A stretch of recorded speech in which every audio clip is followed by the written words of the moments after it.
guys, welcome to my channel Sumi Basumatari. Sumi Basumatari channel nोंथां गासिखौबो बरबाय लोगोफोर दायो आङो जनानै दङ जोंहानि हाखरफोराव जेथिंजाय माने दुब्लि दङ बे दुब्लियाव जनानै आङो जोंहा आइमोना माइ गायदों बे माइ गायनायखौ नायबाय दङ स' नोंथांमोना आं एसे देहायनि मा खालामगोन आरो ओंखाम जाखांनाय होननानै जोंहाबो माइ गायदोंमोन बेनिफ्राय खोथिया थुवा जाबाय बिराद खोथिया नागिर गायनो गोनां जादों आरो नैबेखौ दा गायबाय थानायखौ देखायगासिनो दङ नोंथांमोननो बे जोंहानिनो हा नाथाय एबार जोंहा दैज्लांनो आदि होदो दं बिसा गायदों आरो जोंहा आइया एसे टाइम मोननानै बिसानो गायना फैदों लोगोसे गायग्राफोर दङ माइ गायग्रा जों नोंथांमोनाबो नायलांदों आं एसे देखायनोसै आं खनाय फारसे गैला माथो बिदिब्ला लेट्स गो मोनाबिलिनि दुब्लि गायगासिनो दङ नैहा जोंहानि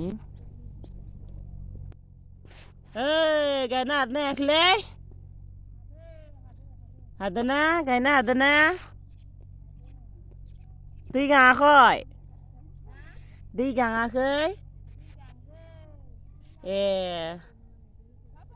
एथ' सान्दुं गोसायाव थिर गायबाय थादों नोंसोरो फैसा नांगोना फुजानि थाखाय लांगा लासिगोन र' दामि लांगा लासिगोन हामदो दे नोंसोरनियानो नै दादायाबो माने खोथिया लाना फैदो दानिया बैखिना नायलाय नै बरिया गायजोब्बाय नुसोना मोनथिला गोजाननिफ्रायनो भिडिअ एसे बानायहरदों आङो दे गायबाय था नै मालाय साहा लोंगासिनो माइ गायग्राफोरा एन्थाब फिथाजों जागासिनो नै मालाय आंहा गायाखै नालाय मोनजायाखै